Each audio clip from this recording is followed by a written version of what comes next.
Karena akan menjadi lucu kalau ada seorang yang mereka berkeluarga tetapi justru terputus referensi mereka tentang masalah keluarga. Dan inilah yang menjadi sebab banyak perkara prahara dalam kehidupan rumah tangga. Salah satunya karena terputusnya referensi. Setiap para pelaku keluarga ketika mereka tidak mengetahui referensi apa yang harus dilakukan di dalam kehidupan berumah tangga ataupun ketika mendidik anak. Makanya kan masih ingat saya sampaikan pada pertemuan dulu, kita ini hari ini hanya mengenal mesin saja. Ada sebuah, kita menemukan di Universitas Teknik Mesin atau Teknik Sipil atau Teknik Mesin. Hanya untuk mempelajari mesin yang sifatnya benda mati. Bagaimana seluk-beluknya, bagaimana bentuk dari mesinnya kalau ada masalah, itu dipelajari selama 4 tahun. Padahal polanya kelihatan karena itu benda mati. Kalau mempelajari benda mati sebagai objek tentunya dibutuhkan pembelajaran hingga 4 tahun. Terevaluasi setiap semesternya. Lalu puncak evaluasi itu dengan adanya skripsi dan sidangnya. Hanya untuk memahami satu mesin supaya dia ketika bekerja paham setiap produk-produk mesin ketika memproduksi satu barang. Ternyata sepanjang itu kita belajar selama 4 tahun dengan 8 kali semester, apalagi dalam kehidupan berumah tangga. Padahal ini masalah yang jauh lebih besar dan lebih agung yang tidak bisa dibandingkan dengan urusan masalah mesin. Tapi itulah ironisnya kita sekaligus pula lucunya. Kita memaklumi orang belajar teknik mesin selama 4 tahun, tapi kita justru tidak bisa memahami alur bagaimana kita harusnya mempersiapkan referensi di dalam pernikahan kita. Seakan-akan pernikahan itu hanya bisa selesai dengan urusan rumah yang dibeli, mobil yang dibeli, nafkah yang diberikan, lalu itu selesai. Padahal tidak akan selesai karena sesungguhnya ini masalah besar. Makanya masalah keluarga itu masalah yang selalu detail dibicarakan di dalam kehidupan iman. Makanya kita menjumpai dalam Al-Quran, dalam hadis. Quran itu surat An-Nur membahas banyak tentang keluarga. Surat An-Nisa membahas banyak tentang keluarga. Hadis itu banyak juga membahas tentang masalah keluarga. Kenapa?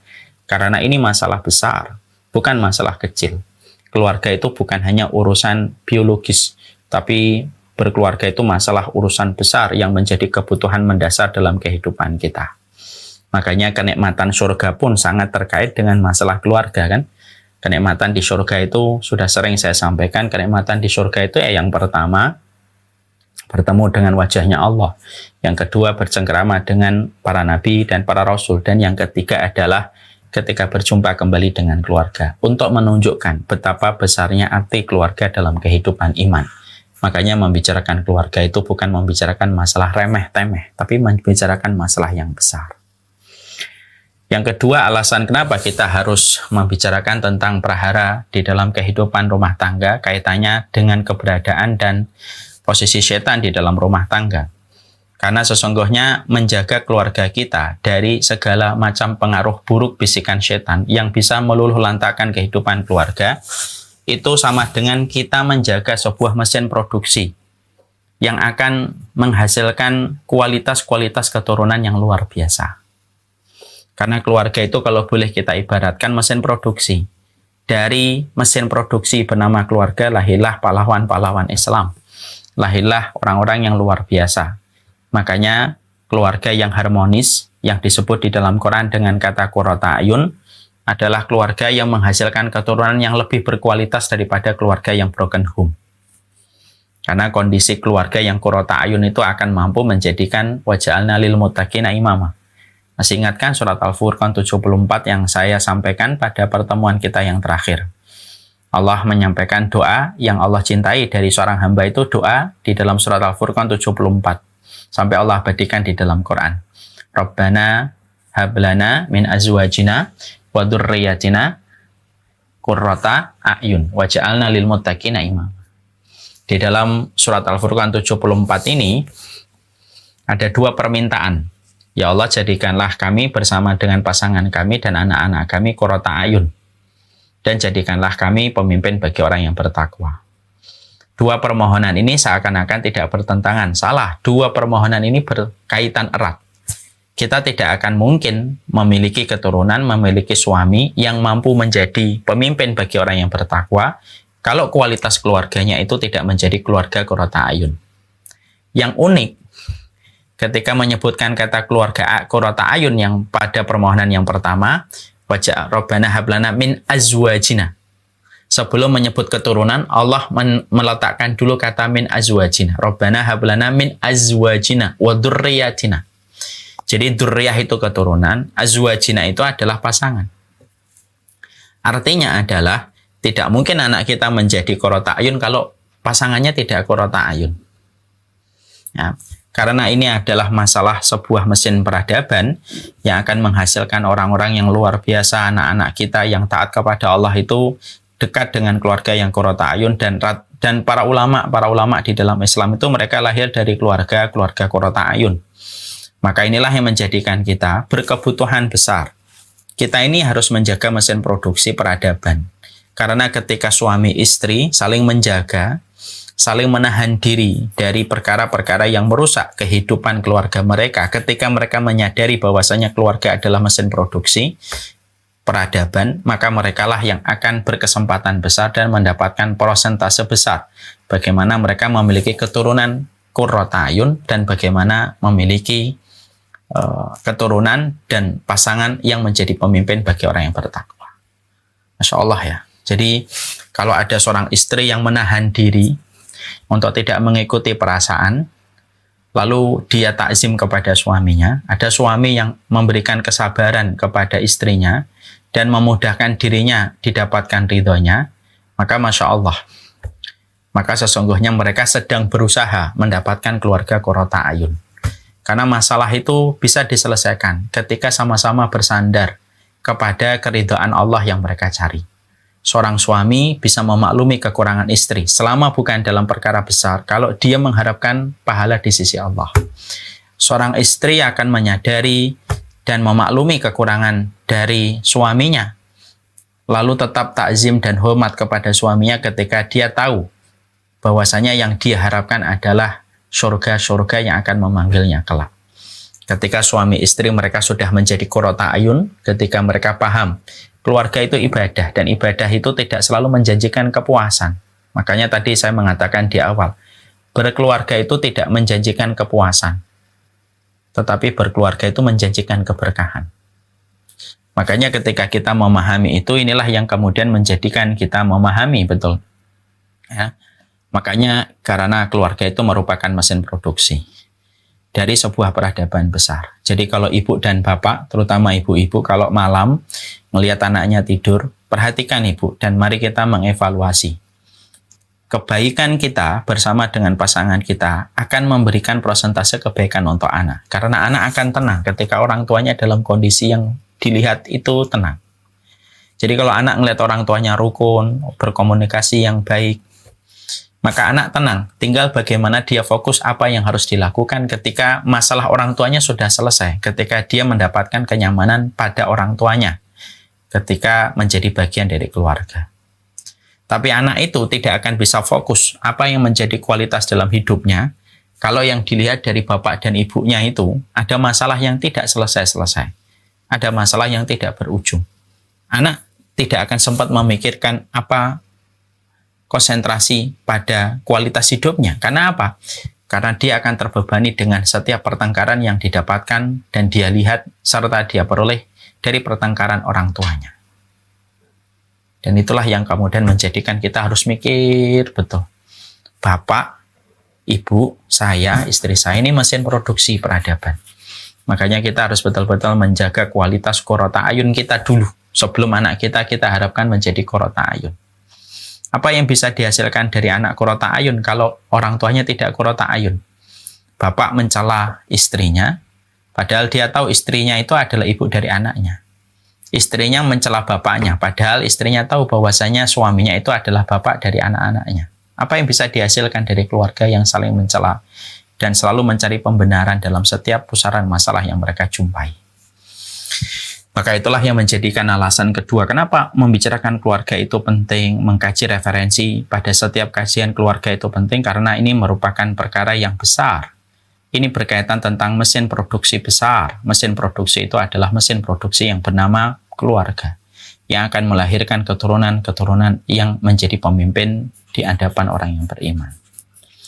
Alasan yang ketiga, Karena sesungguhnya banyak di antara kita tidak sadar ketika keluarga ini merupakan kebutuhan mendasar, merupakan mesin produksi yang sangat besar. Makanya setan itu menempel pada sebuah kapal yang bernama keluarga ketika mereka sudah mulai berlayar dalam panggung kehidupan rumah tangga. Maka setan itu akan menciptakan ombak, setan akan menciptakan gelombang, setan akan meninggikan karang, setan akan menyembunyikan gunung-gunung es yang pada dasarnya semua itu bisa meluluhlantakan perjalanan manusia. Dan kita harus siap dengan kekurangan itu. Makanya saya kemarin beberapa hari yang lalu saya nulis gitu. If you cannot handle my worst, you don't deserve my best. Kalau kamu nggak siap, kalau kamu itu tidak bisa menerima kekurangan saya, kamu tidak layak menerima keistimewaan saya. Kan memang begitu. Hukumnya kan begitu. Orang tuh maunya itu baik terus dari pasangannya. Tidak bisa. Tidak bisa. Mana keterangan yang mengatakan bahwasanya pasangan kita itu sempurna? Tidak ada di Quran dan hadis juga nggak ada. Maka kata yang paling layak itu apa? If you can handle my worst, kalau kamu tidak siap menerima kekurangan saya, ya kamu tidak pantas menerima kelebihan saya. Kalau kamu ingin untuk mendapatkan kelebihan saya, kamu harus siap dengan kekurangan saya. Di balik senyuman terkadang ada kemarahan, di balik kelapangan terkadang ada sebuah kekecewaan, itu hal yang wajar. Selama tidak mendominasi, itu yang lebih penting. Namanya marah itu wajar, selama tidak mendominasi. Dan kalaulah setiap kekecewaan kita bawa menjadi sebuah alasan untuk berpisah, siapa yang bertahan dalam rumah tangga di atas muka bumi ini? Setiap kekecewaan itu kita bawa menjadi alasan untuk berpisah. Ya udah bisa. Rasulullah saja pernah kecewa kok. Bukankah Rasulullah pernah hampir menceraikan istri-istrinya? Ketika berkaitan tentang nafkah, Allah pun sudah menurunkan surat At-Tolak. Tidak setiap kekecewaan itu harus dibawa ke menjadi sebuah perpisahan. Makanya ayat yang harus kita ingat dan harus kita pasang di tempat pikiran kita ketika ngobrol dengan pasangan kita itu apa? Jangan lupakan kebaikan yang terjadi di antara kita.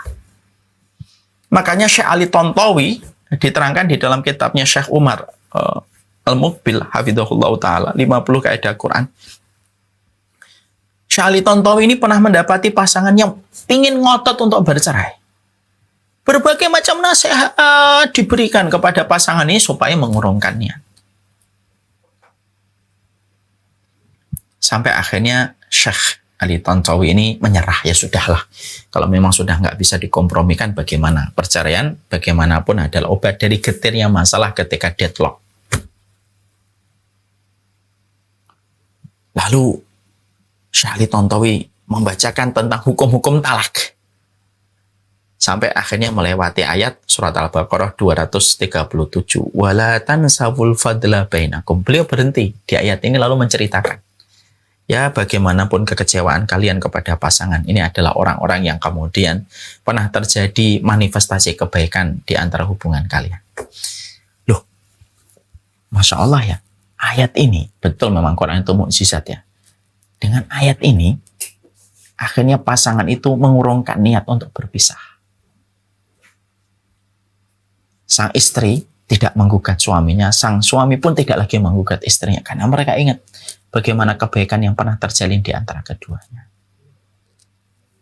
Makanya inilah yang kemudian menjadikan kita memahami itu ya, bahwasanya ini ayat harus kita pegang. Makanya ada perkataan indah yang disampaikan oleh Abu Darda kepada istrinya, kalau aku menjadi api, kamu jadilah air. Kalau kamu menjadi api, aku akan menjadi air. Kalau tidak, maka tentunya akan terjadinya perpisahan di antara kita. Makanya keluarga Abu Darda dan Ummu Darda itu salah satu keluarga romantis bervisi surga. Makanya setelah meninggalnya Abu Darda kan, Ummu Darda ini kan dilamar oleh sahabat Muawiyah kan. Karena memang Ummu Darda ini terkenal dengan kecantikannya. Dilamar oleh sahabat Muawiyah setelah sepeninggal Abu Darda. Lalu ditolak sama Ummu Darda. Padahal sahabat Muawiyah merupakan sahabat yang memiliki banyak sekali keutamaan.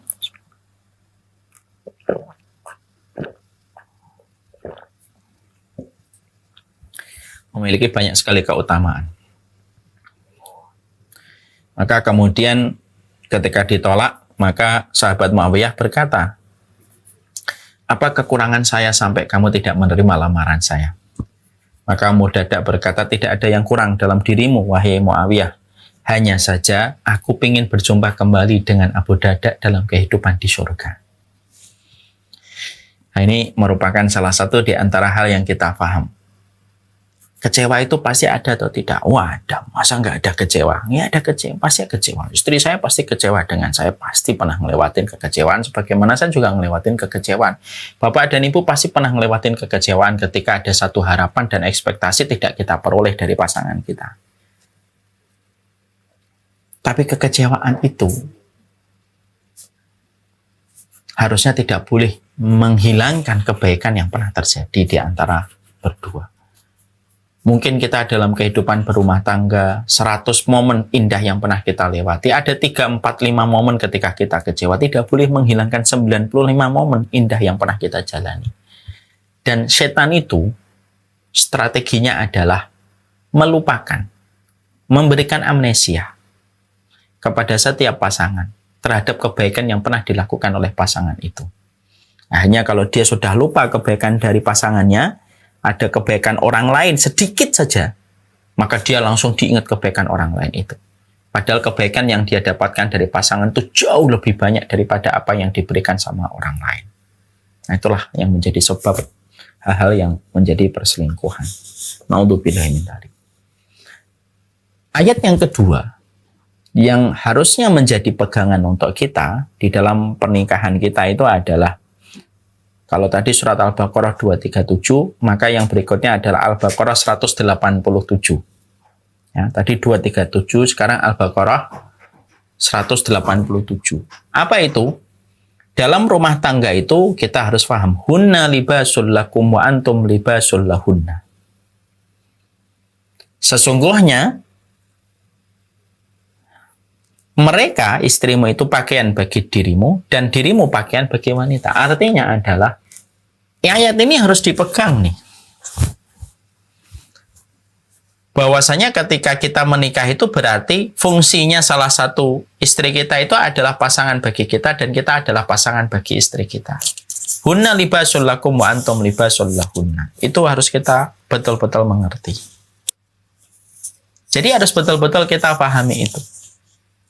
Ketika kita memahami bahwasanya pernikahan ada ayat yang harus menjadi pegangan dan petunjuk dalam arah pernikahan keluarga kita, maka itulah yang akhirnya menjadikan kita tidak akan pernah rela membuka aib yang ada pada pasangan kita kepada orang lain. Karena apa? Karena fungsinya pakaian itu menutupi aib dan menutupi aurat. Sekalinya ada kekurangan pada pasangan kita, lalu kita menceritakan, maka kita tidak akan pernah tahu berakhir kemana ucapan itu ketika sudah diceritakan sama orang. Dan ingat, makhluk itu tidak bisa memberikan solusi. Kecuali solusi itu datang dari Allah dan Rasul-Nya. Semakin banyak orang yang tahu masalah yang kita hadapi, semakin berat kita menyelesaikan masalah yang kita hadapi bersama dengan pasangan kita. Karena terlalu banyak kepala dan terlalu banyak perasaan serta banyak logika yang bermain ketika semakin banyak orang yang mengetahui masalah yang kita peroleh, masalah yang sedang terjadi pada diri keluarga kita. Ya. Jadi semakin kemudian orang banyak tahu, semakin banyak orang yang mengerti, semakin di situ ada banyak perasaan, banyak logika, banyak akal, dan banyak perspektif subjektif yang dimiliki dari setiap orang yang melihat pertengkaran dan melihat masalah tersebut.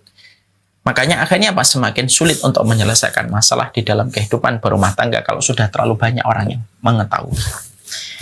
Islam menjadi penutup celah yang bisa menjadi keburukan. Hunna libasul lakum wa antum libasul lahunna. Kamu pakaian bagi dia dan dia pakaian bagi kamu. Sudah selesai. Ketika ini sudah kemudian dipahami dengan benar, maka dia tidak akan pernah kemudian rela aib yang ada pada pasangannya itu dia buka. Karena fungsinya dia dinikahi itu menjadi pakaian bagi orang yang menikahi. Fungsinya dia menikahi itu fungsinya menjadi pakaian bagi wanita yang dia nikahi. Ini termasuk prinsip nih dalam kehidupan rumah tangga, ini harus prinsip, ini harus dipegang. Ini saya sampaikan kepada setiap orang.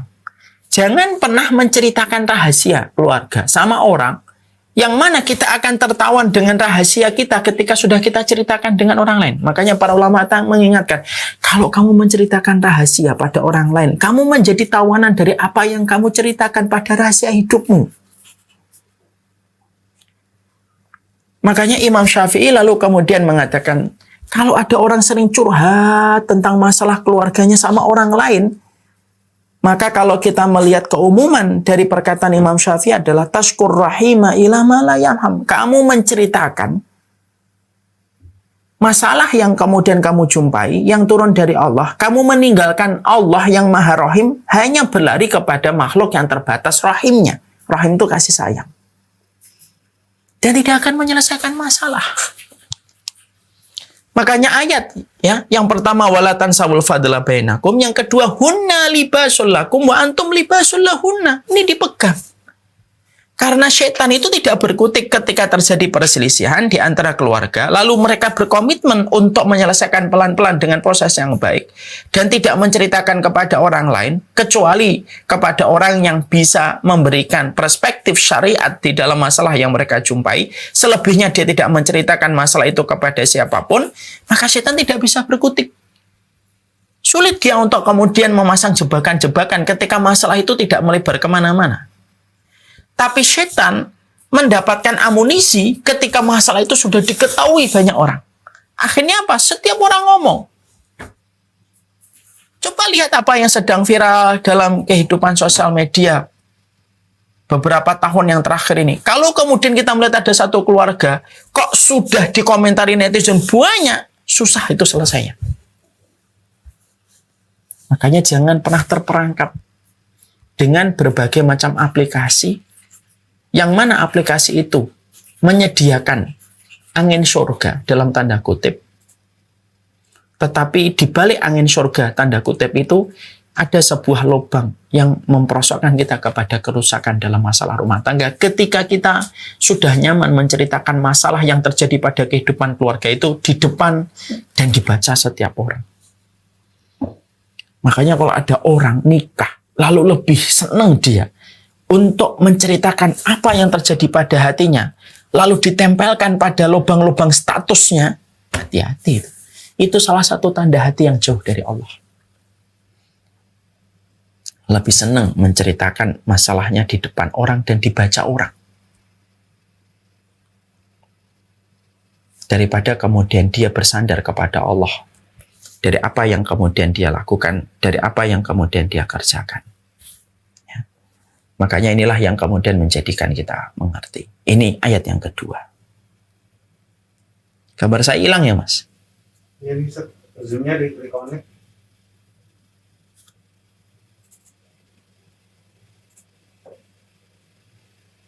Halo? Internet kita down.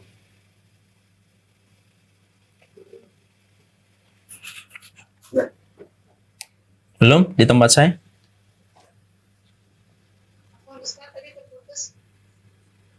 Ya.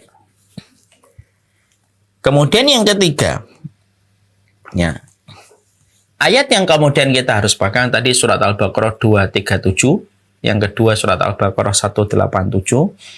Ayat yang ketiga yang harus kita pegang dan kita jadikan pegangan, petunjuk dalam kehidupan rumah tangga, mematahkan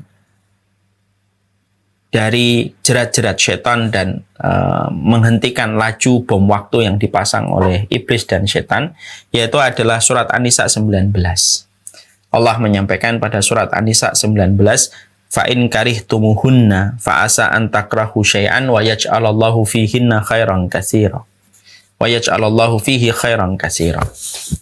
Allah itu mengatakan fa'in karihtumuhunna, kalau kamu membenci istrimu atau membenci pasanganmu, fa'asa an takrahu syai'an wa yaj'alallahu fihi khairan katsira. Bisa jadi apa yang kamu benci, maka di balik apa yang kamu benci dari pasanganmu, di dalamnya ada banyak kebaikan. Nah, ini yang kita harus paham ya. Artinya, di dalam kehidupan rumah tangga tidak mungkin kita tidak menemukan apa yang kita benci dari kekurangan pasangan kita. pasti kita menemukan. Ya. Assalamualaikum warahmatullahi wabarakatuh. Innal hamdalillah wassalatu wassalamu ala Rasulillah wa ala alihi wa sahbihi wa man tabi'ahum bi ihsan ila yaumil qiyamah. Kepada seluruh para umahat di komunitas Majelis Taklim Al-Zahra Global Islamic School yang semoga Allah rahmati, semoga Allah berikan keberkahan, dan semoga senantiasa para umahat dan para ibu senantiasa diberikan hati yang ikhlas, hati yang tidak pernah lelah untuk mencari pahala di balik setiap kesulitan, di balik setiap kesukaran yang kita jumpai pada problematika ketika kita mendapatkan keluarga. Karena memang hidup itu tidak pernah lepas dari setiap ujian dan problematika yang ada. Kita kalau belum menikah, maka problematikanya adalah kita belum punya pasangan. Kalau kita sudah menikah, problematikanya adalah bagaimana menyabarkan diri kita terhadap pasangan dan bagaimana melapangkan hati kita dan berusaha keras bagaimana mendidik anak-anak kita. Disitulah kita paham bahwasanya memang hidup itu tidak pernah lepas dari segala problematika yang ada. Tapi kita memohon semoga Allah memberikan kepada kita kekuatan, terutama kekuatan ihtisab. Kekuatan ihtisab itu adalah kekuatan ketika kita selalu menyandarkan apapun yang kita berbuat supaya kita mendapatkan balasan yang terbaik di sisi Allah. Siapapun mereka yang telah meletakkan ihtisab pada hatinya, maka kelelahan itu akan berubah menjadi sebuah kenikmatan. Perjuangan tidak akan berhenti setengah jalan ketika kita senantiasa mengharapkan pahala di balik ihtisab yang ada pada hati kita. Dan tentunya kita paham ya perkataan yang disampaikan oleh Imam Ibnu Qayyim Al-Jauziyah. Beliau berkata, sesungguhnya ada dosa di dalam kehidupan anak manusia yang mana dosa itu bisa dihapuskan hanya dengan kelelahan dan keletihan ketika kita merawat anak-anak kita dan ketika kita bersabar dengan pasangan kita. Jadi ketika kita sedang mendapatkan ujian dengan pasangan, sedang mendapatkan ujian dalam kelelahan kita mendidik anak, disitulah berguguran dosa-dosa yang kita lakukan sepanjang hidup kita, dan itu merupakan bagian dari sebuah booster bagi kita, bahwasanya itulah keindahan di balik setiap kekeluargaan. Makanya keluarga itu tidak menjanjikan kepuasan, tetapi setiap keluarga itu menjanjikan keberkahan bagi yang mereka paham bahwasanya berkeluarga itu adalah ibadah. Semoga Allah memberikan ihtisab dalam hati kita. Alhamdulillah, tentunya kita senang sekali dan kita bersyukur betul atas nikmat yang Allah berikan kepada kita, bahwasanya akhirnya kita berjumpa kembali setelah 2 atau 3 bulan kita tidak berjumpa, dan Allah menganugerahkan kita kembali sebuah perjumpaan dan pertemuan yang sangat indah, sebuah tempat yang disebut dengan Taman Ilmu, di mana ribuan spesies yang ada di daratan dan di lautan memintakan ampunan kepada mereka yang sedang mencari kebenaran pada kehidupan mereka. Karena ketika kita manusia berlandaskan kepada kebenaran, maka manfaatnya akan berpulang kepada apapun dan kepada siapapun. Bahkan binatang pun akan merasakan manfaatnya ketika manusia berjalan di atas kebenaran.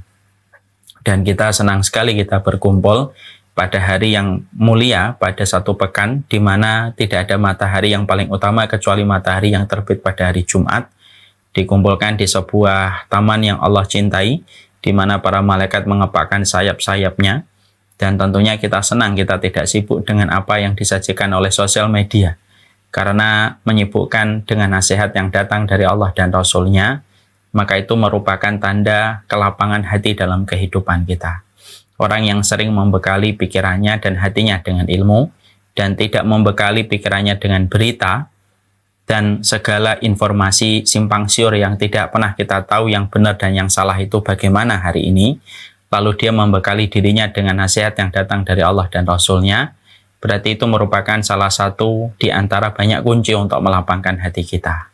Semoga kita termasuk orang-orang yang mencintai ilmu, tidak termasuk orang-orang yang senantiasa menikmati sajian berita dan informasi simpang siur yang tidak ada manfaatnya pada kehidupan akhirat dan kehidupan kita mendekati kematian. Karena sejatinya setiap detik yang kita lewati semakin menjauhkan kita dari panggung dunia dan semakin mendekatkan kita kepada gundukan tanah yang menjadi tempat di alam barzah kita. Dan kita bersyukur atas nikmat yang Allah berikan ini. Dan sesungguhnya syukur ini kalau boleh saya ibaratkan, syukur itu kayak saringan pada air. Karena syukur itu kalau kita melihat pada saringan air itu fungsinya merubah yang keruh, merubah yang kotor, menjadi minuman yang jernih, dan menjadi air yang bisa dikonsumsi dan dimanfaatkan, menghilangkan dahaga dan membersihkan badan kita.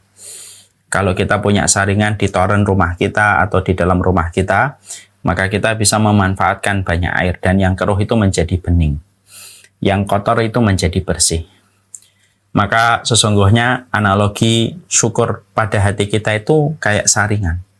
Karena sesungguhnya segala macam kekeruhan dalam kehidupan kita, segala macam problematika, masalah yang kita jumpai, kesempitan yang kita dapatkan, maka tidak akan berubah. Yang keruh pada kehidupan kita menjadi sesuatu yang bersih. Kesempitan tidak akan berubah menjadi kelapangan sampai kita mampu memiliki hati pada pucuknya, yaitu adalah sebuah saringan yang bernama syukur. Siapapun yang selalu memasang syukur pada pucuk hatinya, lalu ingat betapa besarnya nikmat yang Allah berikan kepadanya, maka setiap kesulitan akan menjadi lebih ringan.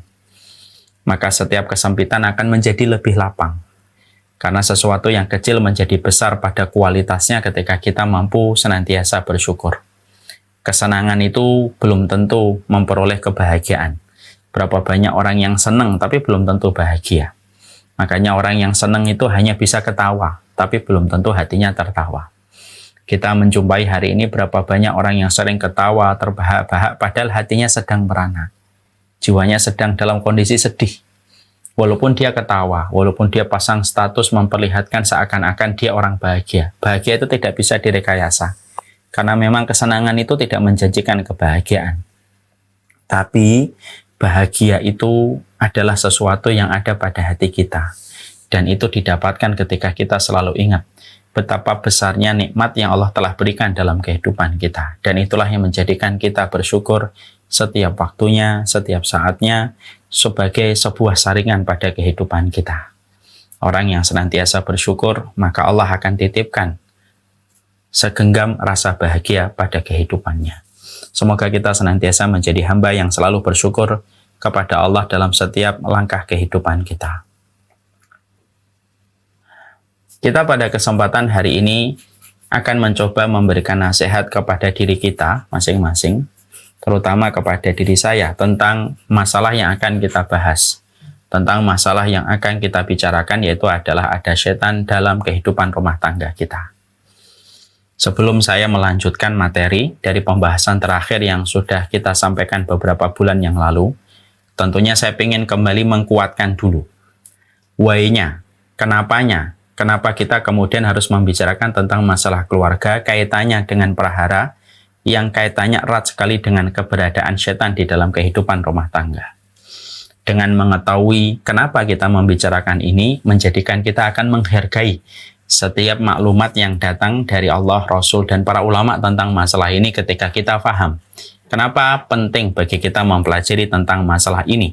Supaya ketika kita memahami alasan terindah kenapa kita membicarakan masalah ini, nah itulah yang menjadikan kita akan berusaha mengoptimalkan apa yang kita lakukan untuk menjaga sesuatu yang bernilai dalam kehidupan kita, dan itu adalah keluarga. Tentunya kita paham di antara banyak uraian dan alasan kenapa penting membicarakan tentang setan di dalam prahara rumah tangga kita. Karena sesungguhnya kita paham mendapatkan keluarga qurrata ayun itu bukan hanya sekadar kewajiban, tapi ini merupakan kebutuhan mendasar. Karena sesungguhnya kita paham bahwasanya setiap manusia itu merasakan kebahagiaan itu, salah satunya kebahagiaan yang paling dirasakan itu ketika bersama dengan keluarganya. Dan ini bukan sekedar kewajiban. Menjaga kualitas keluarga kita supaya keluarga kita menjadi qurrata ayun itu bukan hanya sekedar kewajiban saya sebagai suami dan kewajiban istri, kewajiban wanita sebagai istri. Tapi ini merupakan sebuah kebutuhan mendasar. Karena kualitas kehidupan kita berbanding lurus dengan kualitas keluarga kita ketika kita bersama dengan anak, istri, suami kita di dalam sebuah lingkup yang bernama dengan keluarga. Makanya ini yang pula yang menjadikan kita harus paham kan bagaimana ilmunya dan bagaimana referensinya. Karena akan menjadi lucu kalau ada seorang yang mereka berkeluarga tetapi justru terputus referensi mereka tentang masalah keluarga. Dan inilah yang menjadi sebab banyak perkara prahara dalam kehidupan rumah tangga. Salah satunya karena terputusnya referensi. Setiap para pelaku keluarga ketika mereka tidak mengetahui referensi apa yang harus dilakukan di dalam kehidupan berumah tangga ataupun ketika mendidik anak. Makanya kan masih ingat saya sampaikan pada pertemuan dulu, kita ini hari ini hanya mengenal mesin saja. Ada sebuah, kita menemukan di Universitas Teknik Mesin atau Teknik Sipil atau Teknik Mesin. Hanya untuk mempelajari mesin yang sifatnya benda mati.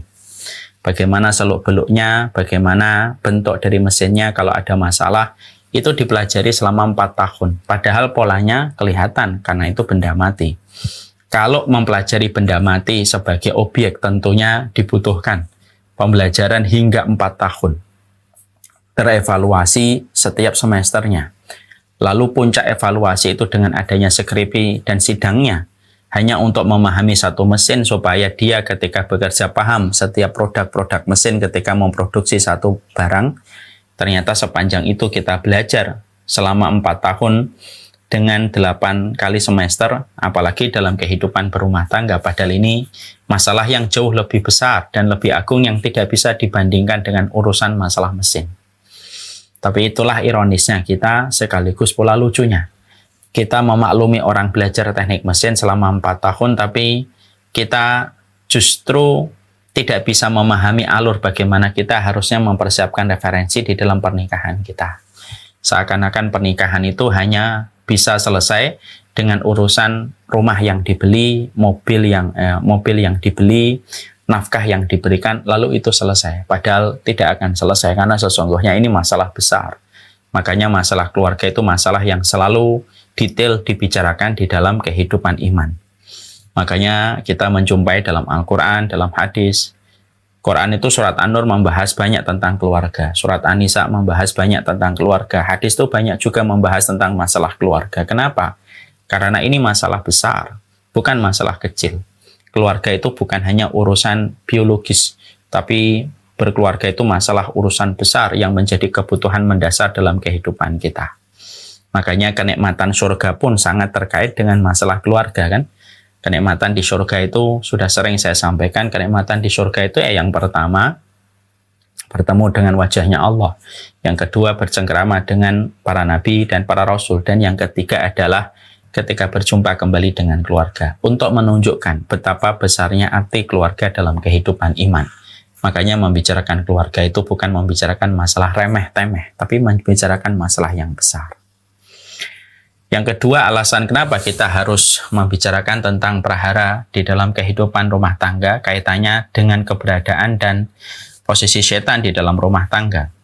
Karena sesungguhnya menjaga keluarga kita dari segala macam pengaruh buruk bisikan setan yang bisa meluluh lantakan kehidupan keluarga, itu sama dengan kita menjaga sebuah mesin produksi yang akan menghasilkan kualitas-kualitas keturunan yang luar biasa. Karena keluarga itu kalau boleh kita ibaratkan mesin produksi. Dari mesin produksi bernama keluarga lahirlah pahlawan-pahlawan Islam. Lahirlah orang-orang yang luar biasa. Makanya keluarga yang harmonis yang disebut di dalam Quran dengan kata qurrata a'yun adalah keluarga yang menghasilkan keturunan yang lebih berkualitas daripada keluarga yang broken home. Karena kondisi keluarga yang qurrata a'yun itu akan mampu menjadikan waja'alna lil muttaqina imama. Masih ingatkan surat Al-Furqan 74 yang saya sampaikan pada pertemuan kita yang terakhir. Allah menyampaikan doa yang Allah cintai dari seorang hamba itu doa di dalam surat Al-Furqan 74. Sampai Allah abadikan di dalam Quran. Rabbana hablana min azwajina wa dzurriyyatina qurrata a'yun waj'alna lil muttaqina imama. Di dalam surat Al-Furqan 74 ini ada 2 permintaan. Ya Allah, jadikanlah kami bersama dengan pasangan kami dan anak-anak kami qurrata a'yun. Dan jadikanlah kami pemimpin bagi orang yang bertakwa. 2 permohonan ini seakan-akan tidak bertentangan. Salah, 2 permohonan ini berkaitan erat. Kita tidak akan mungkin memiliki keturunan, memiliki suami yang mampu menjadi pemimpin bagi orang yang bertakwa, kalau kualitas keluarganya itu tidak menjadi keluarga qurrata ayun. Yang unik, ketika menyebutkan kata keluarga qurrata ayun yang pada permohonan yang pertama, wajah Rabbana hablana min azwajina. Sebelum menyebut keturunan, Allah meletakkan dulu kata min azwajina. Rabbana hablana min azwajina wa dzurriyyatina. Jadi dzurriyah itu keturunan, azwajina itu adalah pasangan. Artinya adalah tidak mungkin anak kita menjadi qurrata ayun kalau pasangannya tidak qurrata ayun. Ya, karena ini adalah masalah sebuah mesin peradaban yang akan menghasilkan orang-orang yang luar biasa. Anak-anak kita yang taat kepada Allah itu dekat dengan keluarga yang qurrata ayun, dan para ulama di dalam Islam itu mereka lahir dari keluarga qurrata ayun. Maka inilah yang menjadikan kita berkebutuhan besar. Kita ini harus menjaga mesin produksi peradaban. Karena ketika suami istri saling menjaga, saling menahan diri dari perkara-perkara yang merusak kehidupan keluarga mereka, ketika mereka menyadari bahwasanya keluarga adalah mesin produksi peradaban, maka merekalah yang akan berkesempatan besar dan mendapatkan persentase besar. Bagaimana mereka memiliki keturunan qurrata ayun dan bagaimana memiliki keturunan dan pasangan yang menjadi pemimpin bagi orang yang bertakwa. Masya Allah ya. Jadi kalau ada seorang istri yang menahan diri untuk tidak mengikuti perasaan, lalu dia takzim kepada suaminya, ada suami yang memberikan kesabaran kepada istrinya dan memudahkan dirinya didapatkan ridhonya, maka Masya Allah, maka sesungguhnya mereka sedang berusaha mendapatkan keluarga qurrata ayun. Karena masalah itu bisa diselesaikan ketika sama-sama bersandar kepada keridhaan Allah yang mereka cari. Seorang suami bisa memaklumi kekurangan istri selama bukan dalam perkara besar kalau dia mengharapkan pahala di sisi Allah. Seorang istri akan menyadari dan memaklumi kekurangan dari suaminya, lalu tetap takzim dan hormat kepada suaminya ketika dia tahu bahwasanya yang dia harapkan adalah surga-surga yang akan memanggilnya kelak. Ketika suami istri mereka sudah menjadi qurrata ayun, ketika mereka paham keluarga itu ibadah, dan ibadah itu tidak selalu menjanjikan kepuasan.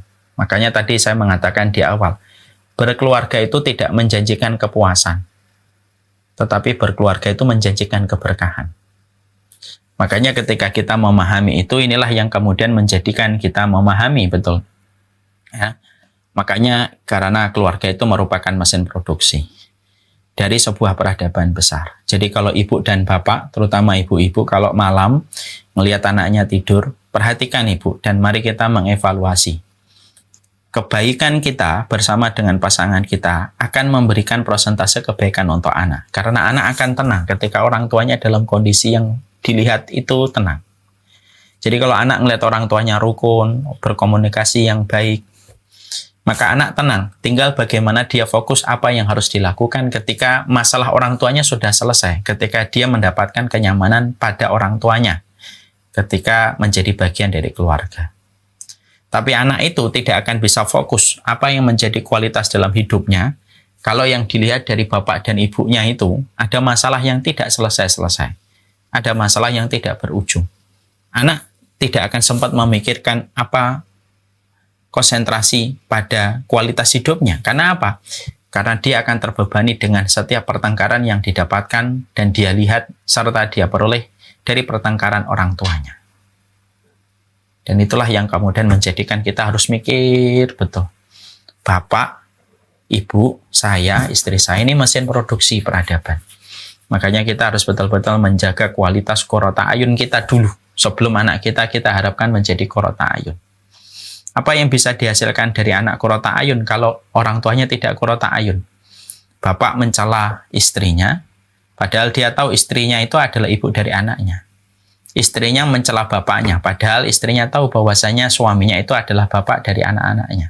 Apa yang bisa dihasilkan dari keluarga yang saling mencela dan selalu mencari pembenaran dalam setiap pusaran masalah yang mereka jumpai? Maka itulah yang menjadikan alasan kedua kenapa membicarakan keluarga itu penting, mengkaji referensi pada setiap kajian keluarga itu penting, karena ini merupakan perkara yang besar. Ini berkaitan tentang mesin produksi besar. Mesin produksi itu adalah mesin produksi yang bernama keluarga. yang akan melahirkan keturunan-keturunan yang menjadi pemimpin di hadapan orang yang beriman. Alasan yang ketiga, karena sesungguhnya banyak di antara kita tidak sadar ketika keluarga ini merupakan kebutuhan mendasar, merupakan mesin produksi yang sangat besar. Makanya setan itu menempel pada sebuah kapal yang bernama keluarga ketika mereka sudah mulai berlayar dalam panggung kehidupan rumah tangga. Maka setan itu akan menciptakan ombak, setan akan menciptakan gelombang, setan akan meninggikan karang, setan akan menyembunyikan gunung-gunung es yang pada dasarnya semua itu bisa meluluhlantakan perjalanan manusia ketika mereka sudah mulai berlayar dalam mahligai rumah tangga. Makanya kita menjumpai di dalam surat Al-Baqarah 102 bagaimana Allah secara jelas menyampaikan fayata'allamuna minhuma ma yufarriquna bihi bainal mar'i wa zawjih. Sesungguhnya setan itu ya ketika mempelajari ilmunya itu salah satunya untuk ma yufarriquna bihi bainal mar'i wa zawjih, yaitu adalah memisahkan antara seorang suami dan istri. Karena kata Sa'id bin Musayyib, strateginya setan sebelum orang menikah sama sesudah menikah itu beda. Strateginya setan sebelum menikah yaitu adalah bagaimana mereka didekatkan terus hatinya supaya mereka terus berhubungan puncaknya supaya terjadi perzinahan. Itu hubungan laki-laki dan perempuan sebelum pernikahan. Ditampakkanlah sesuatu yang indah pada lawan jenisnya. Makanya orang yang masih pacaran sering berkata, ngobrol dengan kamu 1 jam kayak 5 menit. Ya karena setan yang memberikan bumbu-bumbu. Tapi tepat ketika seseorang itu menikah, misalkan hari Jumat menikah, tepat ketika menikah, strateginya setan langsung berubah. Bagaimana memisahkan suami istri. Dan sesungguhnya inilah yang menjadikan kita harus menyadari. Tentunya kehidupan berumah tangga, supaya kehidupan rumah tangga ini menjadi keberkahan dalam kehidupan dunia dan akhirat kita, maka berarti kita harus menyadari dan bagaimana kita berupaya untuk memadamkan bisikan-bisikan setan dalam kehidupan rumah tangga. Karena ketika kita sudah berlayar, terkadang kita lupa bahwasanya pertengkaran kita dengan pasangan kita itu merupakan bagian dari tepuk tangan setan dari apa yang mereka usahakan untuk menjadikan kita bertengkar. Padahal berapa banyak suami istri ketika bertengkar hebat, sang suami merasa benar, sang istri pun juga tidak pernah merasa salah. Dan tanpa disadari oleh mereka berdua bahwasanya itu adalah campur tangan dan intervensi dari setan. Karena setan itu tidak akan pernah rela menjadikan setiap manusia itu mudah, leluasa, dan gampang bagaimana mereka berkeluarga, kecuali niatannya adalah memisahkan di antara keduanya. Dan itulah yang disampaikan oleh Rasulullah SAW dalam riwayat Jabir, bahwasanya setan itu selalu melaporkan kejahatan mereka kepada manusia, dilaporkan kepada atasan mereka yang bernama iblis. Ketika setan melaporkan pembunuhan, iblis biasa. Ketika setan melaporkan kejahatan ini, kejahatan itu, iblis biasa. Tidak ada respon yang istimewa dari iblis. Sampai ada setan yang berkata, saya mampu memisahkan suami dengan istrinya, dan tidaklah mereka aku tinggalkan kecuali mereka akhirnya bercerai. Maka langsung iblis itu merasa senang. Lalu memberikan testimoni kepada setan itu, nikmat syaitanu anta, sebaik-baik setan itu ya kamu. Dan itulah yang menjadikan kita harusnya menyadari, Masya Allah ya, inilah sesuatu yang terkadang kita tidak jumpai dalam ilmu masalah kekeluargaan, masalah family, dalam kehidupan kulturnya orang barat. Tentunya mereka tidak mengenal istilah setan ya, mereka tidak mengenal istilah setan, dan mereka tidak mengenal istilah hari akhir.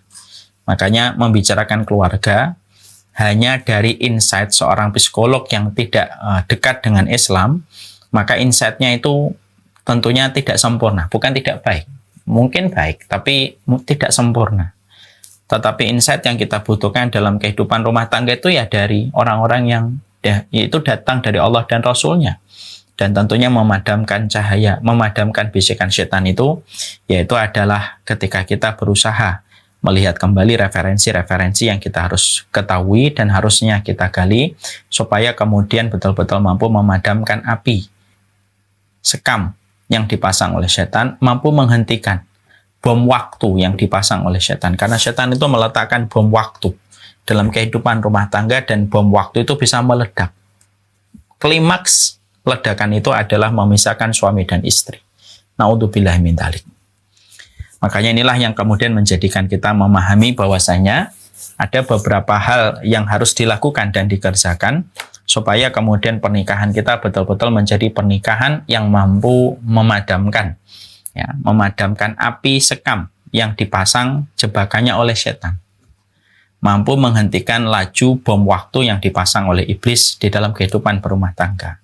Dan saya sudah sampaikan dalam pertemuan kita sebelumnya, kita punya rumah, itu sesungguhnya setiap part dari rumah kita di situ ada setan. Di ruang makan ada setan, ruang dapur ada setan, ruang tempat tidur kita pun ada setan. Di mana setan itu menunggu ketergelinciran, di mana setan itu menunggu ketergelinciran seorang pasangan dengan pasangannya. Sampai kemudian mereka membumbui dan akhirnya meledak menjadi sebuah pertengkaran yang tidak berujung. Makanya beberapa hari yang lalu, kalau tidak salah, saya pernah membaca DM ada salah satu akun yang beliau meminta konsultasi. Saya baca itu, dia berkata, saya mau diceraikan suami saya dalam perkara yang remeh sekali Ustadz gitu. Lalu suami saya sedang mengurus perceraian saya padahal masalahnya masalah kecil. Ketika saya membaca DM, direct message itu di Instagram, ya tentunya saya langsung terpikir, oh ya memang itulah setan. Setan itu merubah yang kecil menjadi besar. Ya, merubah yang remeh-temeh menjadi perkara yang seakan-akan itu menjadi tanda perpisahan. Itulah setan. Makanya inilah yang harus disadari oleh setiap orang yang berkeluarga. Makanya kan kadang-kadang setan mampu kita kalahkan 5 tahun pertama, tapi belum tentu mampu kita kalahkan pada 5 tahun yang kedua. Kadang-kadang setan mampu kita kalahkan 10 tahun yang pertama, tapi belum tentu kita bisa mengalahkan setan pada 10 tahun yang kedua. Makanya beberapa hari yang lalu, seminggu atau 2 minggu yang lalu, ada salah satu anak muda jamaah saya. Beliau sedang mendapatkan masalah berat dan itu kelihatan nampak di wajahnya beliau ya. Pernikahan orang tuanya berada pada ujung perpisahan. Padahal pernikahannya sudah hampir 30 tahun. Ya, artinya sampai usia 30 tahun pun belum tentu menjamin bahwasanya kita akan selamat. Makanya kan banyak perceraian sudah nikah 20 tahun, 25 tahun, akhirnya pun harus berpisah. Karena memang setan tidak pernah berputus asa. Bagaimana menjadikan setiap jebakan untuk memisahkan suami dan istri, dan mereka merasa benar dengan apa yang mereka lakukan. Setan tidak pernah berputus asa untuk memasang bom waktu yang bisa meledak klimaksnya ketika mereka sudah saling menghujat dan saling membenci. Dan itulah yang kita khawatirkan. Makanya jangan pernah merasa berada pada zona nyaman di dalam pernikahan. Karena berada pada zona nyaman dalam pernikahan menjadikan kita nanti lemah mencari referensi. Menjadikan ketika kita berada pada zona nyaman pernikahan, menjadikan kita tidak pernah mengevaluasi bersama dengan pasangan kita. Padahal mengevaluasi, menggali referensi terus adalah bagian dari upaya yang tidak pernah mengenal cuti untuk menjaga kebersamaan kita bersama dengan keluarga kita. Ya, dan itu harus dilakukan secara terus-menerus, tidak pernah mengenal waktu. Bukankah kita juga sering mendengar ada pasangan yang sudah menikah 15 tahun, walaupun mereka sudah nikah, tapi ternyata ujungnya tidak ada komunikasi, serumah tetapi tidak satu nyawa. Karena tidak pernah homo, mereka berkeluarga hanya karena alasan ingin supaya anaknya tidak sedih melihat mereka berpisah. Akhirnya apa? Mereka paksa, dan tetapi akhirnya keberadaan mereka di dalam rumah hanyalah keberadaan fisik tanpa ruh. Dan berbagai macam kisah-kisah sedih yang sering kita jumpai di dalam masalah berkeluarga. Nah, inilah yang menjadi sebuah peringatan untuk kita, bagaimana kita harus berusaha betul bagaimana menjaga kehidupan rumah tangga kita. Ya, karena kita tahu betul bahwasanya ini yang terjadi di sekeliling kita ini peringatan untuk kita. Ya. Jangan pernah kita merasa lebih baik dari mereka pun jangan. Tapi ini jadikan peringatan supaya menghidupkan alarm kita. Supaya kita terus berusaha bagaimana menjaga sebuah kenikmatan di dalam sebuah keluarga yang kita miliki dan menjaga keberkahan. Dan sekali lagi yang penting, berkeluarga tidak menjanjikan kepuasan. Tetapi berkeluarga itu menjanjikan keberkahan bagi mereka yang paham ilmunya. Ya. Cukuplah teman kita yang berpisah, cukuplah ada rumah tangga yang sudah 30 tahun berpisah, cukuplah ada rumah tangga yang mereka masih satu rumah tetapi tidak satu nyawa. Itu menjadi sebuah peringatan untuk kita. Untuk menjadikan alarm dalam diri kita supaya kita tidak pernah berhenti menjaga komitmen kita di dalam masalah kekeluargaan. Makanya kemudian kita bahas part yang berikutnya. Kemarin kita sudah membahas apa yang harusnya kita lakukan di dalam pernikahan. Kita menyadarkan bahwasanya pernikahan itu adalah ibadah. Berarti kalau pernikahan itu adalah ibadah, setidaknya mengandung konsekuensi 4. Nah, setan tidak akan pernah berkutik kalau orang di dalam pernikahan itu tujuannya adalah ibadah. Ya kalau ibadah itu kan tidak ada yang ringan. Masa Ustaz, ya, lihat aja sholat malam. Kalau bukan sesuatu yang berat kan, kalau tidak kita paksa kan tidak akan terjadi sholat malam. Ya ibadah itu berat. Makanya pernikahan itu akan mampu menjadi air yang memadamkan api yang selalu dibawa oleh iblis ketika ingin memisahkan rumah tangga, ketika kita memahami bahwasanya pernikahan itu ibadah. Ya. Dan ketika kita mengimani bahwasanya pernikahan kita hari ini, ibu bersama dengan suaminya, anak-anaknya itu ibadah, berarti ada 4, menyadarkan kepada Allah. Artinya, ya memang pernikahan itu harusnya bukan untuk mendapatkan kepuasan kita dari pasangan kita. Karena sesungguhnya pasangan kita ini bukan makhluk dan mesin pemuas untuk diri kita. Ya kan? Kita menikah itu dengan seseorang yang pasti membuat kesalahan. Kesempurnaan itu miliknya Rasulullah. Terjaganya dari kesalahan, kemaksuman itu miliknya Rasulullah. Kemaksuman dan kesempurnaan itu sudah hilang bersama dengan wafatnya Rasulullah. Berarti kalau kita menikah, berarti kita harus menikah itu merupakan sebuah proses kita menikahi kekurangan. Sebagaimana kita juga menikmati kelebihannya. Ya, dan kita tidak mencari kepuasan. Karena apa? Mencari kepuasan di balik makhluk itu sesuatu yang mustahil kita raih. Makanya kemudian khidmahnya seorang istri kepada seorang suami tidak akan pernah terpenuhi kalau dia tidak meniatkan dia menjadi istri itu karena ibadah. Makanya penting ini, seorang laki-laki kalau mau nikah, dia harus betul-betul mendeliver sebuah message, menyampaikan sebuah message. Kamu nikah sama saya itu ibadah loh ya. Kamu harus siap dengan kekurangan saya. Sebagaimana saya pun dituntut untuk siap menghadapi kekurangan-kekurangan kamu. Karena mengetahui kekurangan itu hanyalah masalah waktu. Hanyalah masalah waktu. Semakin kita dekat ya semakin kita akan tahu kekurangan orang yang ada di dekat kita.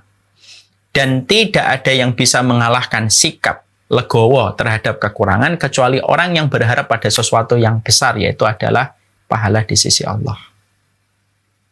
Ya, kalau orangnya yang ingin mengalahkan kekurangan, tetapi tujuan hatinya hanya untuk kepuasan, ya tidak akan puas. Makanya perkataan Imam Malik patut menjadi renungan bagi setiap suami dan istri. Maka lillahi fahuwa abqa. Apapun yang sudah diniatkan dan disandarkan kepada Allah itu pasti abadi. Dan itulah yang kita harus lakukan. Setiap kita nanti menikah, setiap orang ketika melangsungkan pernikahan dan ketika mereka berkeluarga, tidak mungkin suami kita akan memberikan kepuasan setiap waktunya. Dan sebagaimana istri kita. Dan tidak ada yang bisa mengalahkan gejolak hati kita terhadap kekurangan pasangan kita kecuali ketika kita menyandarkan khidmahnya kita bersama dengan pasangan kita adalah untuk mendapatkan keridhaan dari Allah. Lihat ibu dan bapak, banyak orang kerja keras dari jam 4 dia sudah bangun mandi, jam 6 dia sudah berangkat. Jam 7 malam baru pulang. Kenapa dia bisa kuat melakukan itu? Karena dia ingin mendapatkan gaji untuk mencukupi kebutuhannya. Ada satu goals yang dia miliki sampai menjadikan dia kuat bertahan dengan berbagai macam kesulitan yang dia dapatkan di dalam pekerjaan. Kalau masalah gaji saja bisa membuat jutaan orang bertahan pada profesi dan pekerjaan mereka, bukankah ridha Allah itu lebih layak untuk menjadikan kita kuat dengan berbagai macam problematika yang kita jumpai bersama dengan keluarga kita? Kemudian ketika menyandarkan pernikahan itu adalah ibadah, ya tidak ada kalah menang. Artinya bukan berarti yang minta maaf itu kalah, yang dimintain maaf itu menang. Karena pernikahan itu tidak ada kalah menang. Kemudian memberikan kesabaran secara maksimal dan membutuhkan ilmu. Ini sudah kita pelajari pada pertemuan kita sebelumnya. Sekarang kita yang kedua.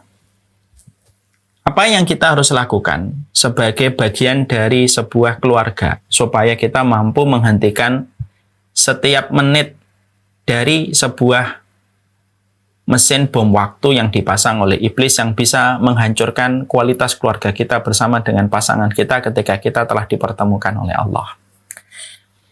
Yang kedua yang kemudian kita harus lakukan itu adalah para ulama menyampaikan ada 3 ayat yang harusnya menjadi pegangan kita.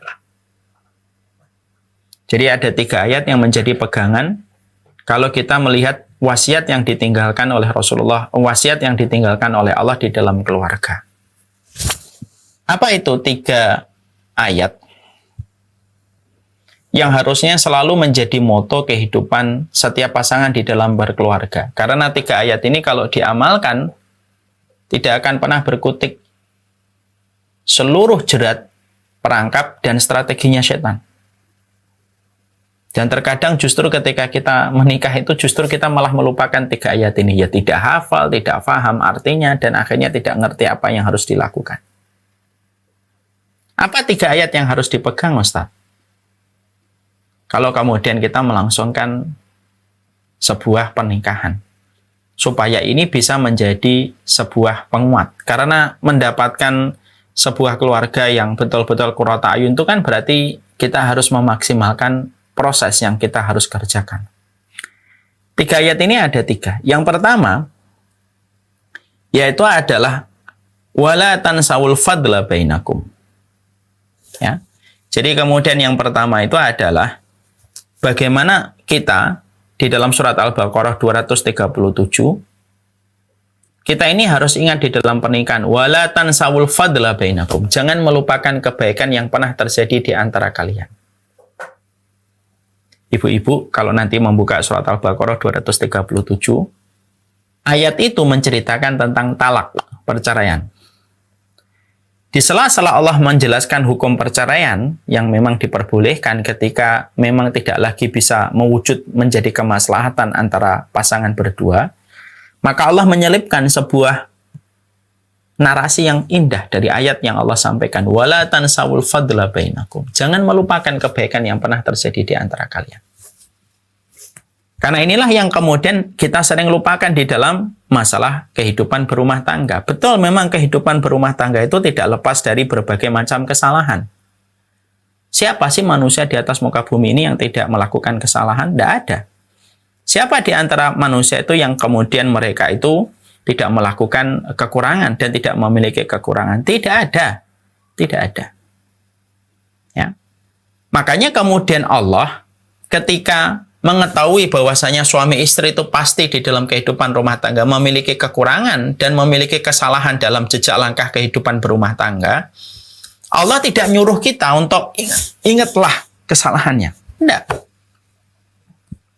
Allah menyuruh kita,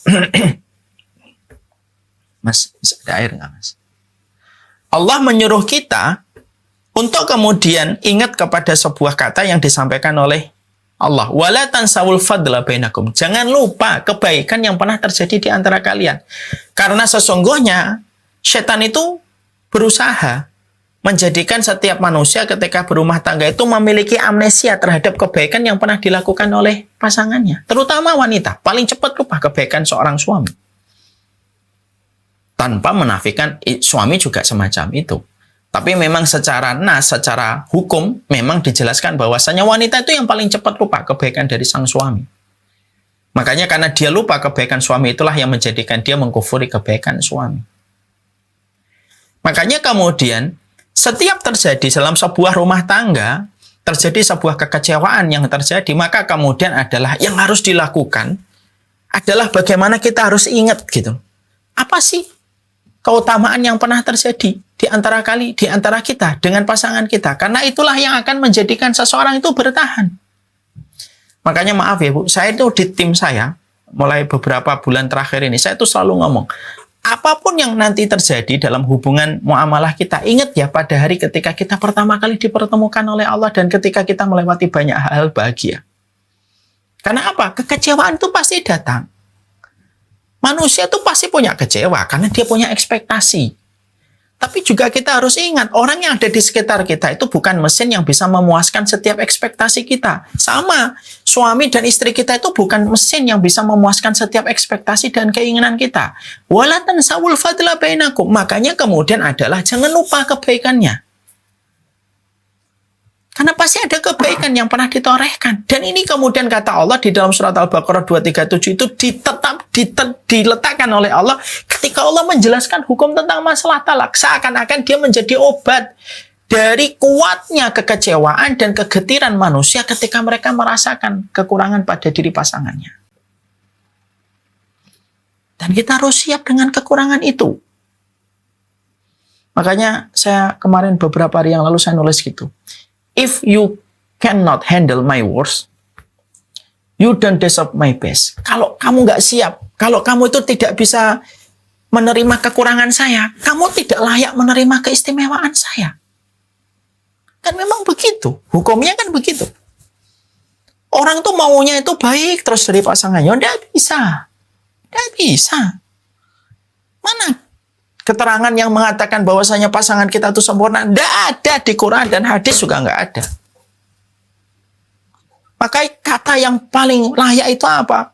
If you can handle my worst, kalau kamu tidak siap menerima kekurangan saya, ya kamu tidak pantas menerima kelebihan saya. Kalau kamu ingin untuk mendapatkan kelebihan saya, kamu harus siap dengan kekurangan saya. Di balik senyuman terkadang ada kemarahan, di balik kelapangan terkadang ada sebuah kekecewaan. Itu hal yang wajar selama tidak mendominasi. Itu yang lebih penting. Namanya marah itu wajar selama tidak mendominasi. Dan kalaulah setiap kekecewaan kita bawa menjadi sebuah alasan untuk berpisah, siapa yang bertahan dalam rumah tangga di atas muka bumi ini? Setiap kekecewaan itu kita bawa menjadi alasan untuk berpisah. Ya udah bisa. Rasulullah sudah pernah kecewa kok. Bukankah Rasulullah pernah hampir menceraikan istri-istrinya? Ketika berkaitan tentang nafkah, Allah pun sudah menurunkan surat At-Tolak. Tidak setiap kekecewaan itu harus dibawa ke menjadi sebuah perpisahan. Makanya ayat yang harus kita ingat dan harus kita pasang di tempat pikiran kita ketika ngobrol dengan pasangan kita itu apa? Jangan lupakan kebaikan yang terjadi di antara kita. Makanya Syekh Ali Tontowi diterangkan di dalam kitabnya Syekh Umar Al-Muqbil hafidhahullah ta'ala 50 kaidah Quran. Syekh Ali Tontowi ini pernah mendapati pasangan yang ingin ngotot untuk bercerai. Berbagai macam nasihat diberikan kepada pasangan ini supaya mengurungkannya. Sampai akhirnya Syekh Ali Tontowi ini menyerah, ya sudahlah. Kalau memang sudah nggak bisa dikompromikan, bagaimana? Perceraian bagaimanapun adalah obat dari getirnya masalah ketika deadlock. Lalu Syekh Ali Tontowi membacakan tentang hukum-hukum talak. Sampai akhirnya melewati ayat surat Al-Baqarah 237. Wala tansawul fadla bainakum. Beliau berhenti di ayat ini lalu menceritakan. Ya, bagaimanapun kekecewaan kalian kepada pasangan, ini adalah orang-orang yang kemudian pernah terjadi manifestasi kebaikan di antara hubungan kalian. Loh, Masya Allah ya, ayat ini, betul memang Quran itu mukjizat ya. Dengan ayat ini, akhirnya pasangan itu mengurungkan niat untuk berpisah. Sang istri tidak menggugat suaminya, sang suami pun tidak lagi menggugat istrinya, karena mereka ingat bagaimana kebaikan yang pernah terjalin di antara keduanya. Makanya inilah yang kemudian menjadikan kita memahami itu ya, bahwasanya ini ayat harus kita pegang. Makanya ada perkataan indah yang disampaikan oleh Abu Darda kepada istrinya, kalau aku menjadi api, kamu jadilah air. Kalau kamu menjadi api, aku akan menjadi air. Kalau tidak, maka tentunya akan terjadinya perpisahan di antara kita. Makanya keluarga Abu Darda dan Ummu Darda itu salah satu keluarga romantis bervisi surga. Makanya setelah meninggalnya Abu Darda kan, Ummu Darda ini kan dilamar oleh sahabat Muawiyah kan. Karena memang Ummu Darda ini terkenal dengan kecantikannya. Dilamar oleh sahabat Muawiyah setelah sepeninggal Abu Darda. Lalu ditolak sama Ummu Darda. Padahal sahabat Muawiyah merupakan sahabat yang memiliki banyak sekali keutamaan.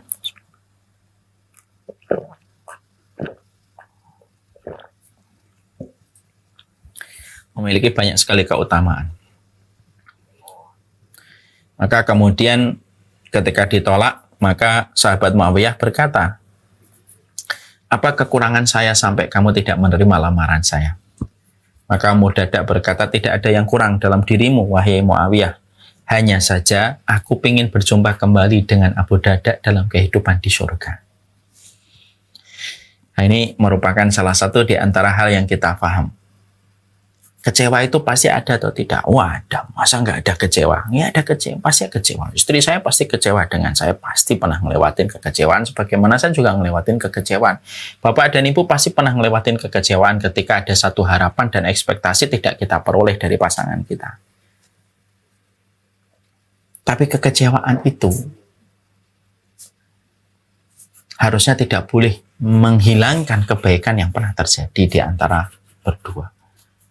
Mungkin kita dalam kehidupan berumah tangga, 100 momen indah yang pernah kita lewati. Ada 3, 4, 5 momen ketika kita kecewa. Tidak boleh menghilangkan 95 momen indah yang pernah kita jalani.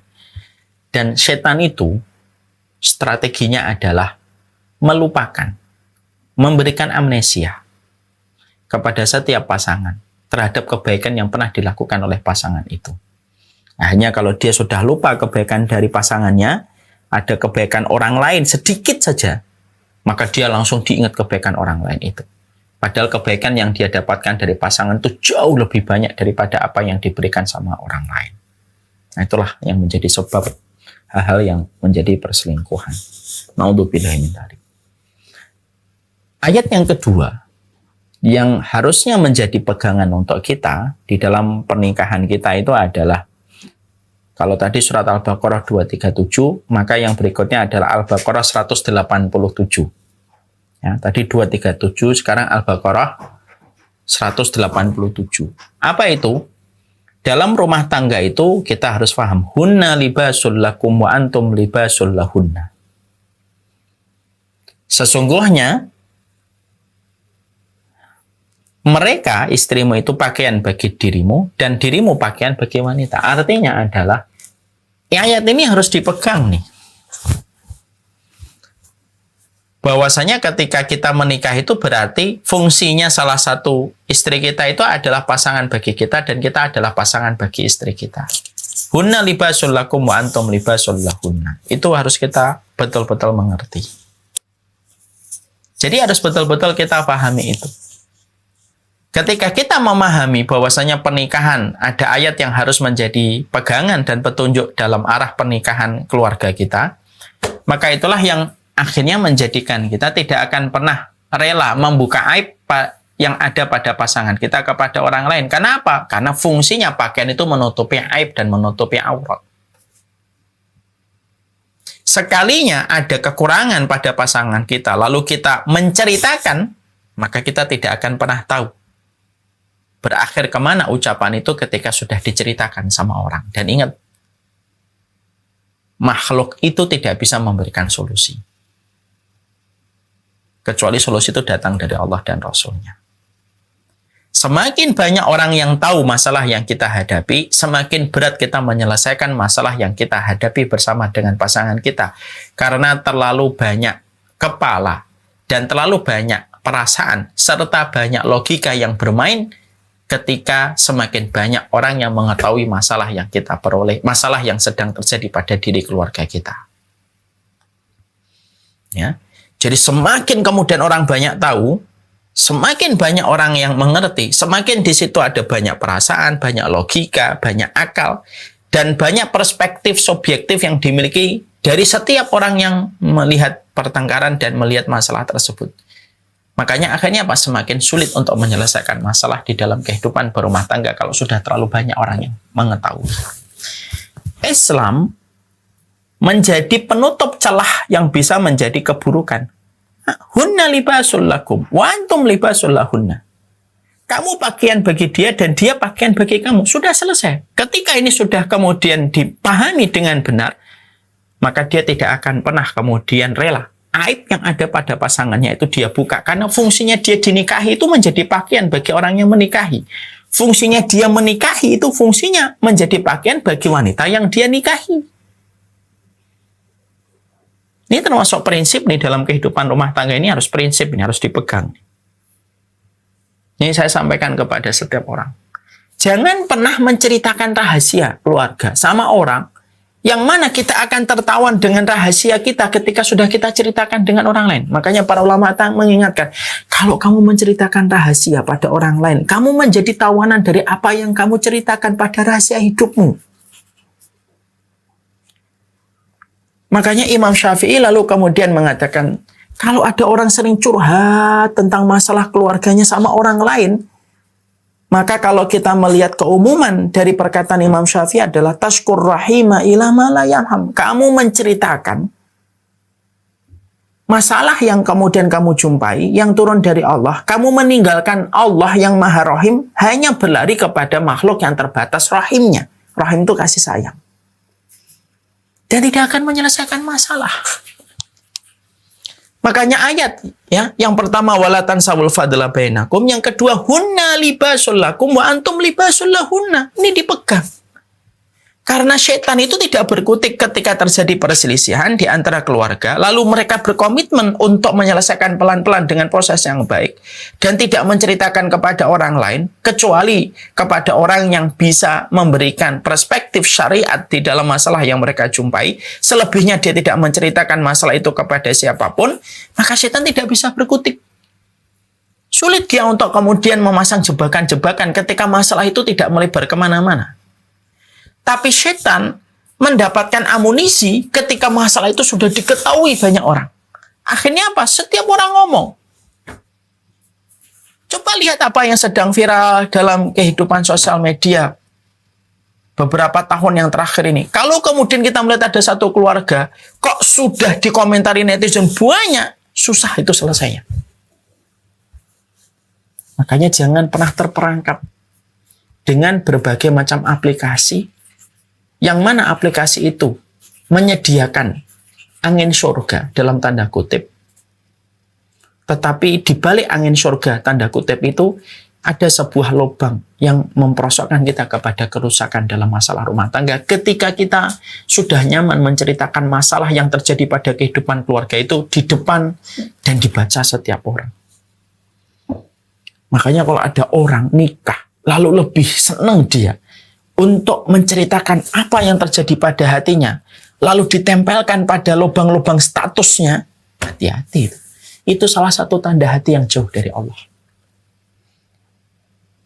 Lebih senang menceritakan masalahnya di depan orang dan dibaca orang, daripada kemudian dia bersandar kepada Allah dari apa yang kemudian dia lakukan, dari apa yang kemudian dia kerjakan. Makanya inilah yang kemudian menjadikan kita mengerti. Ini ayat yang kedua. Kabar saya hilang ya, Mas? Ya bisa. Zoom-nya di-reconnect.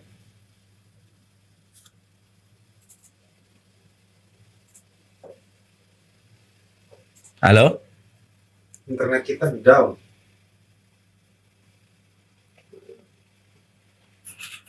Ya. Belum di tempat saya?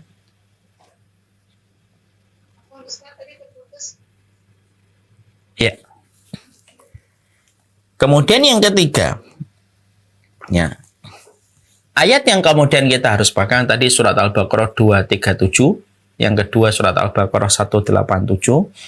Ayat yang ketiga yang harus kita pegang dan kita jadikan pegangan, petunjuk dalam kehidupan rumah tangga, mematahkan dari jerat-jerat setan dan menghentikan laju bom waktu yang dipasang oleh iblis dan setan, yaitu adalah surat An-Nisa 19.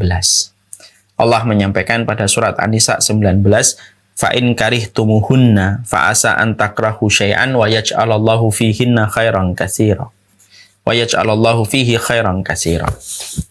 Allah itu mengatakan fa'in karihtumuhunna. Kalau kamu membenci istrimu atau membenci pasanganmu, fa'asa an takrahu syai'an wa yaj'alallahu fihi khairan katsira. Bisa jadi apa yang kamu benci, maka di balik apa yang kamu benci dari pasanganmu, di dalamnya ada banyak kebaikan. Nah, ini yang kita harus paham ya. Artinya, di dalam kehidupan rumah tangga tidak mungkin kita tidak menemukan apa yang kita benci dari kekurangan pasangan kita. Pasti kita menemukan. Ya. Tapi Allah tahu bahwasanya kalau kita mendapati apa yang kita dapatkan itu kekurangan pasangan kita bisa menjadi kebencian dari kita, maka kemudian Allah rubah itu supaya tidak sampai mendominasi, supaya tidak menjadi alasan keburukan. Allah kemudian menyampaikan fa'in karihtumuhunna. Kalaupun kamu membenci sesuatu, ya, dari apa yang dimiliki pasanganmu, fa'asa an takrahu syai'an wa yaj'alallahu fihi khairan katsira. Tapi bisa jadi apa yang kamu benci dari pasanganmu itu ada kebaikan. Makanya kemudian kita disuruh untuk bersabar terhadap apa yang kita benci dari pasangan kita ketika kita ingat kebaikan-kebaikan yang lain, dan bisa jadi apa yang kita tidak suka dari pasangan kita itu di dalamnya ada kebaikan. Makanya pernah terjadi ya, pernah saya sampaikan atau belum ya, Ibnu Umar pernah kecewa dengan istrinya, dia keluar dari rumahnya dan bermaksud menceraikan istrinya. Sampai beliau di dalam Masjid Nabawi mendengarkan orang membaca surat An-Nisa 19, fa'in karihtumuhunna fa'asa an takrahu syai'an wa yaj'alallahu fihi khairan katsira. Bisa jadi kamu membenci sesuatu, tetapi dari apa yang kamu benci, maka di dalamnya ada banyak kebaikan. Maka beliau langsung menyadari kesalahannya. Ya, saya ada sesuatu yang saya tidak suka dari istri saya bersabar. Kesabaran seorang Ibnu Umar akhirnya melahirkan anak-anak yang menjadi ulama di antara para tabi'in. Kan begitu ya, kadang-kadang kan kita, bukan kadang, pasti kita menemukan apa yang kita benci ketika mungkin tidak sesuai dengan keinginan kita. Mungkin ada seorang suami yang kurang perfeksionis, akhirnya merasa dalam tanda kutip tersiksa ketika istrinya itu perfeksionis. Tapi seiring waktu akhirnya sang suami itu merasakan, oh betul, gara-gara saya belajar dari istri saya yang perfeksionis, saya akhirnya belajar supaya tidak terlalu teledor, supaya saya mempersiapkan yang terbaik. Sebagaimana istrinya yang asalnya dia nggak suka dengan suaminya yang kurang perfeksionis, padahal dia perfeksionis, ketika mereka dipersatukan oleh Allah, akhirnya sang istri itu belajar untuk tidak terlalu kaku dalam hidup, yang kadang-kadang harus memaklumi kesalahan dan kekurangan. Berapa banyak suami yang marah gara-gara mungkin istrinya ngatur keuangan tidak sesuai dengan apa yang dia mau, tanpa dia ketahui di masa mendatang dia bersyukur atas apa yang diatur keuangannya itu oleh istrinya. Berapa banyak seorang istri sebal dengan apa yang menjadi sifat sosial dari suaminya ketika suaminya gampang membantu orang gitu. Tanpa disadari ketika mereka di masa tua, mereka banyak mendapatkan bantuan, dan itu bagian dari kristalisasi sifat suaminya yang gampang membantu orang, sampai Allah kirimkan banyak orang yang membantunya mereka di masa tua mereka. Dan akhirnya istri itu walaupun dia dulunya tidak terlalu suka dengan sifat sosial suaminya itu, akhirnya dia mendapatkan kebaikan. Disitulah di masalah rumah tangga itu. Makanya ayat ini sangat indah betul. Ya. Kita mendapati istri kita kadang-kadang begini, tanpa kita sadari apa yang kita benci dari pasangan kita itu ternyata ada kebaikan yang kita akan temukan ketika kita bersabar. 3 ayat ini harus kita pegang di dalam pernikahan kita. Saya, ibu, semuanya. Wala tansawul fadla bainakum, surat Al-Baqarah 237, jangan lupa kebaikan. Walaupun mungkin pasangan kita pasti melakukan kesalahan, tapi jangan lupa momen-momen kebaikan yang pernah dia tanam dalam teras kehidupan kita. Yang kedua, hunna libasul lakum wa antum libasul lahunna. Kamu pakaian bagi dia, dia pakaian bagi kamu. Jangan pernah cerita masalahmu dengan pasanganmu kepada siapapun. Semakin banyak orang yang tahu, semakin banyak perasaan, logika, akal, perspektif yang sangat ikut campur terhadap masalah yang kita hadapi, dan itu menjadi senjata bagi setan untuk memporak-porandakan masalah kita yang asalnya biasa menjadi masalah yang besar. Dan yang ketiga, surat An-Nisa 19. Fa'in karihtumuhunna fa'asa an takrahu syai'an wa yaj'alallahu fihi khairan katsira. Bisa jadi kamu membenci sesuatu dari apa yang dimiliki pada pasanganmu tetapi tanpa kamu sadar. Bisa jadi apa yang kamu benci dari dirinya ada kebaikan yang kamu peroleh di masa mendatang. Inilah part yang kedua, bagaimana kita memiliki sebuah referensi.